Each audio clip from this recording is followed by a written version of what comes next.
VenomousStare back with another 2v2 cast. Let's introduce the players. Savagewood, that's me in the bottom left, and his ally is Spades. And they are going to be facing off against Dark Perfect and an absolute disaster of a name. I'm going to call him Cliffhanger for really no discernible reason. There's really no way your ID should be this bad. Plefager, I mean, P and F together just don't mix, guys. Not in the English language, at least. So I'm down here in the bottom left as Savagewood, and I play true random in my 1v1 and my team games. So I got Protoss this game. Protoss is strong on this map. This map has a lot of dead airspace. It's very good for airplay, and if the Zerg opts to go Muta, you can easily counter it just by going Phoenix. Going to open for a gateway at my ramp here. Sometimes Nexus first play is actually very viable on this map, especially if there's not a Terran player. If there's a Terran player, I don't ever really go Nexus first because the Reaper opening will eat you alive. And early in the game we saw me ask SMI Spades, because this guy, my ally, this Zerg who's going pool first, his name's Spades.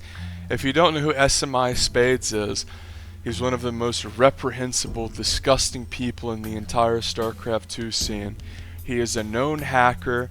He is a guy that would just run his mouth non-stop to Idra and Artosis and the rest of the Media clan.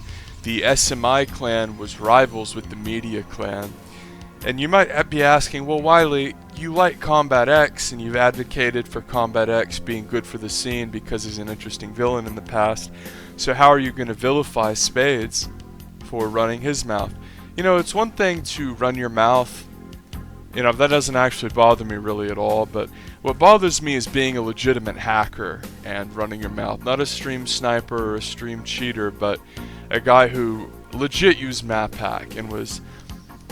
this isn't speculation, this isn't like when a Villo loses to like a 4.8k MMR player and claims they're hacking in his Lisp. This is actually legitimate. Spades was a proven hacker. A funny little story for you, as we see Savagewood take double gas, is SMI Spades actually played Idra at the BWC 2012 tournament, which was sort of like similar to the WCG, and it was the precursor to WCS.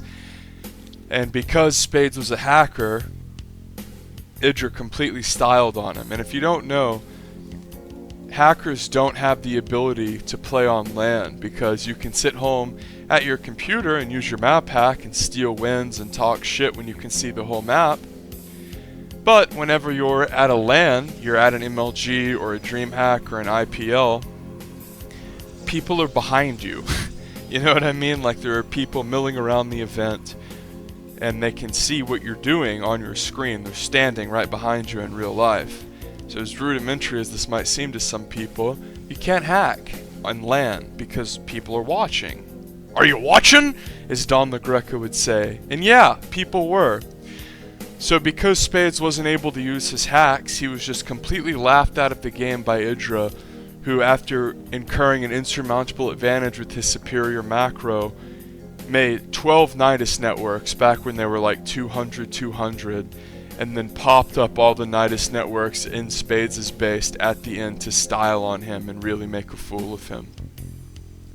Spades was a guy who talked shit non-stop to Idra and Artosis back whenever they were doing their little clan wars in the early days of Brood War. I guess that would be in the late days of Brood War, but in the early days of StarCraft as we know it, because there really wasn't a whole lot of StarCraft 2 foreigner scene as far as like online broadcasted competitions go until about 2008. You would have WCG in the mid and early 2000s where players like Artosis and Day 9 played heavily, as we see a bit of a 4 warp gate rush coming out here for the red Protoss. I mean, this guy's ID is so bad that you see it and like it makes your brain freeze up. And he's gonna make a couple cannons in his main as he pushes out to do this attack. Now puzzlingly here, we don't really see any follow-up pylons or a robo for warp prism, so this guy just isn't very good, frankly. nydus'd network coming up here for Dark Perfect. I haven't seen this replay, by the way. I just played the game and hit rewind and went right into the cast. So Savagewood is playing incredibly greedy here. He's making a plethora of gates after fast expanding. He's cut probes to try to pump units. And after incorrectly predicting that his opponent would attack up into his front door, his opponent went to the back door, and thankfully his ally came and helped him with the handful of Roach Ravager. Shield battery coming up here for Savagewood as one jokish Forcefield is put up there just to try to sort of jam up the red Protoss. And thankfully for Savagewood, an Immortal does come out. Immortals decimate armored units, Stalkers of course being armored.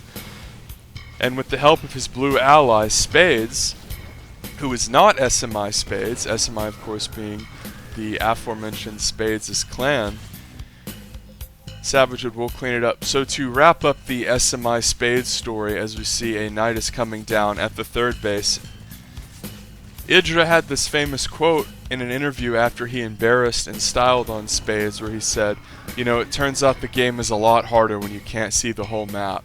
And that's my little quote on Team Liquid whenever you post on Team Liquid, a popular StarCraft 2 website.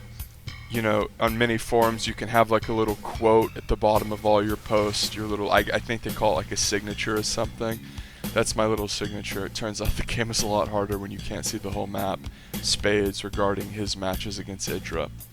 With a couple of Immortals here, Savagewood is in a very good position to do some damage to the Protoss.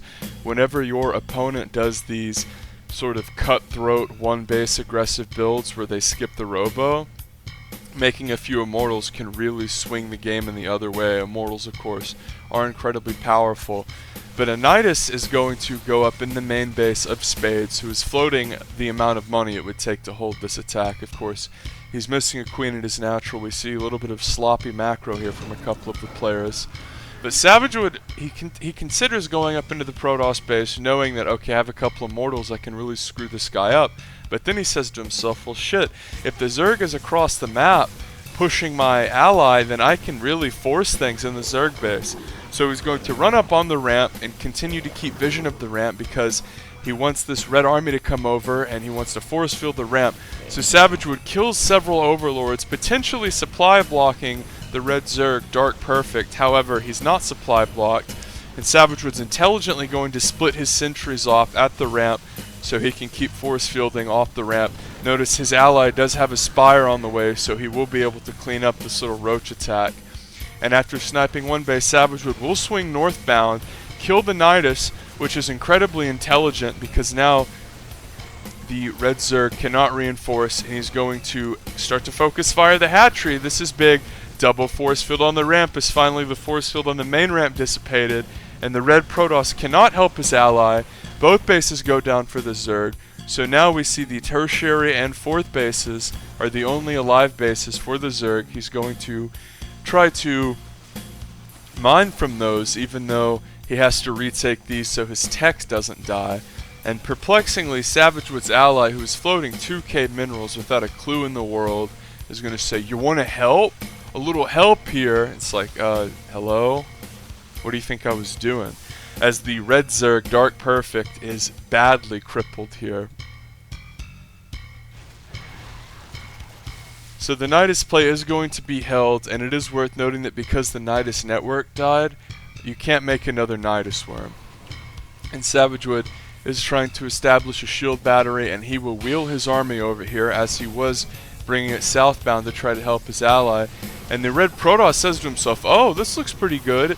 I killed a couple pylons. He probably doesn't have the army, but actually Savagewood does have the army to defend him, as well as superior upgrades. And if we look back in Camp Protoss, he is trying to macro a bit, but he doesn't have his gases taken. He's way behind Savagewood, who does have a huge economy edge and is taking a fourth base. Whenever you spawn on this side of the map, you basically get 5 very easy bases. This is a very good macro map. The red Protoss is going to press up into the Zerg base. Savagewood wants to come down and try to help. And if we go to upgrades here, Savagewood does have the 1-1, but his opponent is getting +2 and has blink. Roaches are out here as we see the spawning pool of Spades die, a blink down onto the low ground by the red toss. Savagewood cuts him off, and he starts to do devastating damage to the red army. And at this point, the Zerg bases have been reestablished. At least the main has, which is important because of the tech. But we see a little bit of Warp Prism harassment here from Savagewood. And he goes with the depths here because he sees an undefended mineral line and knows it's an easy way to mow them down. The red Protoss leaves after his 4-gate. This is a pretty poorly executed 4-gate. If you're going for an all-in play like this, you don't want to build this much static defense, and you of course want to have pylons or a Warp Prism to reinforce. So Savagewood is going to try to kill some probes, but with 3 cannons, he can't really do a whole lot. He's going to move on to the Zerg base and start to do damage there. Spades is going to attack with his army. Savagewood is close behind, and because the depths don't do very much damage to buildings, Savagewood is just going to park them behind the mineral line, and he does lose the Zealots. But Dark Perfect lost his natural yet again, and at this point the army of Savagewood is going to crush forward here. He is getting an Adept upgrade advantage as well as the infamous I got my Twilight too late, so I might as well get the shield upgrade. Double Immortal out here for Savagewood as he has added a second Robo, which of course is exceptional versus both Roach and Stalker play. Throws up a Guardian Shield here, and this is probably going to be curtains here for Dark Perfect, who, similar to his ally, has such a butchered name. Merely seeing it makes your brain scramble, like Jesse Pinkman's egg shot. Spades did run into the main base of the toss, but we saw a cute little nydus'd defense accompanied with some Forcefield on the ramp use. Remember, Forcefield on the ramp is one of those things that never goes out of style. If the Zerg doesn't have Ravager ready, they're just shit out of luck, and frankly, whenever they're doing a big aggressive across the map nydus'd all-in, they're not really going to be able to do both. They either commit to the nydus'd all-in and try to kill the guy that they're attacking, which is what we saw, or they do a full-on retreat and the all-in is completely gutted. Enjoy the game, sub for more.